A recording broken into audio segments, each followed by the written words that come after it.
Absolutely love long exposure photography. So let's get to it. Let's make it easy for everybody.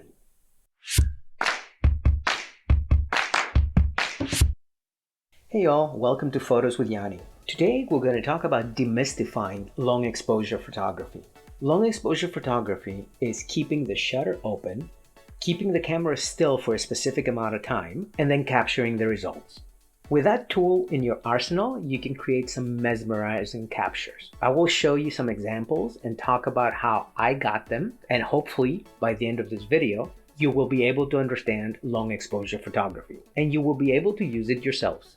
As always, if you like what you see, please like, subscribe, leave us a comment below. This way the algorithm knows that we're alive. Did you know that you can use long exposure to capture the Milky Way, capture lightning, star trails, light trails, and incredible landscapes? All these examples have the same principles as long exposure photography and essentially are different variants of it. So first of all, let's go down the list of the stuff that you actually need. 1. Obviously, you need a camera. 2. A wider lens, a lens on the wide side, maybe like an 1855 kit lens, 24-105, 24-70, 15-85, 15-35, 16-35. Any one of those lenses will do. They don't have to be specific L lenses, they could be kit lenses. 3. A remote shutter is nice, but you don't really need to have that. You can use your phone as a remote trigger. And 4. ND filters. What are ND filters? It would be good to use some ND filters during the day to do some long exposure photography. ND, neutral density filters, they usually go in the front and they're like sunglasses for your lenses. They reduce the amount of sunlight coming in. This way your images will not be washed out. They're especially useful for long exposure photography during the day, but I personally love using them during golden hour and blue hour photography. If you don't have them, there's a workaround by using your camera aperture, and you can work out around that. I will show you what I mean later on. This is usually what they look like. They look like this. And you can get some on Amazon for really cheap. Make sure that they fit the lenses that you use it for though. Alternatively though, you can also get ND filters regardless of lenses. They actually go in front of the actual lens and they're a little bit square. I may put a link below or maybe put a picture like up here to see what they mean, to see what they look like. You can do long exposure photography in the day and at nighttime. During the day, you can get the silky smooth water effect that you see in some pictures, like waterfalls, for example. Let's analyze 2 shots. They were both taken during the day. One has an ND filter and the other one does not. I used the camera exposure to achieve it. Keep in mind that all of the shots that I'm going to show you are all taken with kit lenses, either 1855 or the 24-105, so no special lenses needed here. You don't need to break the bank. Both of them are also taken with a tripod. So let's get into the settings. So looking at the first one, this is the image of the ocean. I put my camera on a tripod, ISO 50 I believe, but you can use the lowest settings that your camera has. I had 2 ND filters, one at 6 stop and one on 10 stop. They get measured different, they have numbers on them. F13, aperture of 13, and shutter speed of about 3 seconds. I got the creamy water result down on the water. If I did not have the ND filter on, by keeping my shutter open that long, the image would have washed out. See how we capture the menace of the ocean, and by desaturating the image a little bit, we give it a timeless, classic look. Going to the second image is also ISO 50, f22, shutter speed of about 1 to 1.5 seconds. This image came out of the camera overexposed, no ND filter here. I use camera basics basically to trick the camera into doing long exposure. I had to bring this brightness down, but see how smooth the waterfall is? This is because all the other image elements are standing still and water is the only thing that's moving. So that's why it gives it this little flowy waterfall look. And I did not have my ND filters with me, so I had to improvise. I was up in the mountains. Essentially, I had to reduce the light getting into the camera using the aperture trick. By making the aperture number higher, you're making the hole smaller. Because the shutter speed is what gives us the effect of the long exposure. This is more tricky to do, and that's why it's good during the day to do long exposure with ND filters. But there's always the workaround of the aperture. Sometimes it works, other times it doesn't. This one, it kind of worked. It's good to know you have options. Now moving on to the next image. This is one of my favorite images I've taken so far. ISO 50, f13, shutter speed 15 seconds. The city of Wilmington downtown. I used two ND filters for this one, a 6 and a 10, during blue hour. This is a lot after the sunset. That's why the colors are so vibrant. We already have limited light. By keeping the camera sensor open for 15 seconds, we got a lot more light and we're able to compose the image really, really well. The sky and the sea got this like really creamy, dreamy effect that accents all the buildings and boats in the middle. So this is pretty awesome. Of course, it goes without saying that you need a tripod or you need to put your camera down somewhere stable to leave the sensor open for 15 seconds. But you can see in a little bit how you can get a tricky handheld long exposure in one of my shots further down in this video. Here's another one that I took around the same time. ISO 50, f13, and shutter speed of about 10 seconds. We froze. The sea, how creamy the sea looks. Long exposure also works great on nightscapes. This image was taken in Myrtle Beach. I believe it was ISO 100, f13 again, and shutter speed of about 30 seconds. And because there was clouds, that's how you see the clouds on top, creating that really, really awesome spectacle.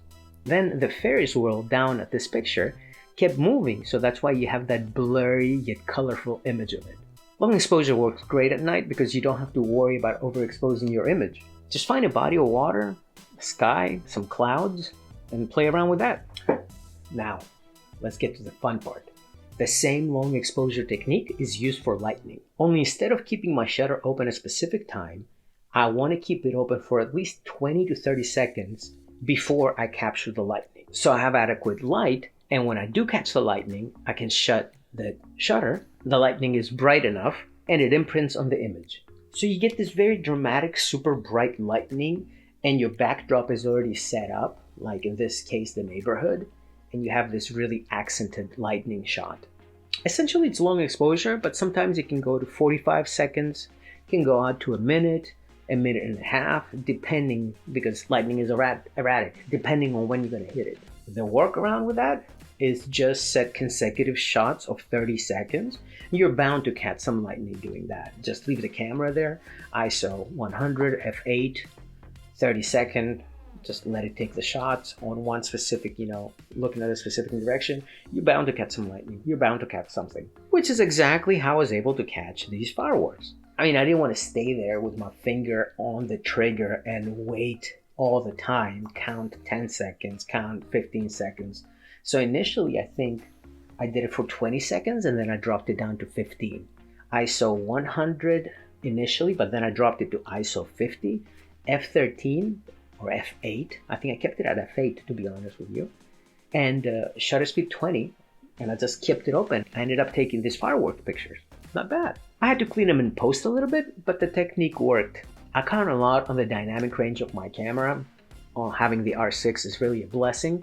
So I can recover a lot of the highlights and a lot of the shadows. In this case with the fireworks, they're ultra bright, so I was able to recover a lot of the highlights. That's one of the biggest pluses of the R6, in my opinion, the dynamic range. This one is accidental long exposure. I believe it's ISO 100, shutter speed of 1.5 seconds, and f8. Handheld, I was able to capture motion blur with a car moving down the highway. I wanted to give the idea of motion with a car going through. Sometimes even half a second will give you the motion that you're looking for. Again, without an ND filter, that's how you can really work around with just maybe the aperture. Milky Way shots work in the same principle as long exposure. The only difference is that you have to bump your ISO dramatically from 50 to 100. When I shoot Milky Way with my camera, I go to ISO 4000, anywhere from 2000 to 4000, because I want to bring all the details of the backdrop. And also, I want to keep my aperture a lot more open. This particular shot is actually a 30-second long exposure at f4, ISO 4000. And if you look in the middle of the image, you can see, you can make out somebody walking there because a couple actually walk through my lens. Walk through the shot. It worked out perfectly.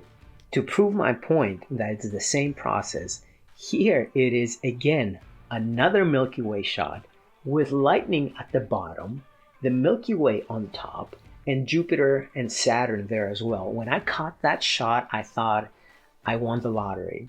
I was literally down at Fort Fisher taking Milky Way shots, and there was a little bit storm. So I was able to capture the storm at the bottom and the Milky Way on top. To me, this is one of the greatest shots that I've ever taken, and I'm super happy that I was able to get that. Here's yet another image that's not perfect by any means, but it's long exposure as well. It works by cleaning up the foreground a little bit. At this point in my journey, I like to take single shots instead of composites, and I think this is ISO 3200, shutter speed 30 seconds, and f4. See how the challenge on this one was to keep the light from bleeding because you have such a huge light source at the bottom right of the image. I really want to take a second and showcase an image of a dear friend, Michael Mosure here. I'm going to link his stuff below. Look at the shot. This is star trails. He was able to get this by pointing at the North Star or Polaris, and if you leave your camera there and you take long exposure shots and then blend them together, I mean, look at this masterpiece. This is incredible. I mean, Michael, great shot, man. Good for you for capturing that one. I believe he caught this in Wrightsville Beach, but I'm not quite certain. But it's one of the images that I've always admired, and he's one of the photographers that I've always admired. His technique is immaculate. Like I said, this is a work of art, and I really want to give him props for that. Good job, dude. And lastly, here's a very old image about light rails. You can literally go out right now, set up your camera, ISO 100 or 50, f8, shutter speed 30 seconds, and you just wait for a car to cross the frame, and boom, you get light trails. I mean, that's how you get it. It's long exposure. Understanding long exposure allows you to play with an image in a way that will get you fundamentally different results than what you see out there. It can create a beautiful melancholy on an image. It can create a work of art. It can take a stationary image and turn it into something completely different. It can take a quiet neighborhood and you can see with lightning a beach with just the Milky Way. I mean, that's what I love about it. And again, this is why I love photography, because it's just so damn versatile. You can do so many things with one image or one technique. So that's what I have for long exposure. Hopefully this little session helped you understand that even though all the techniques are somewhat different, they're all sharing the same fundamentals and the same, tricks to get these shots. Tell me down in the comments how you guys would use this, and gals. I'm looking forward to engaging with y'all, and finding out, what you captured or what you haven't captured. Thank you all for tuning in. As always, take care of yourselves, take care of each other, smile because it's contagious. And until next time, this is Photos with Yanni. See you then.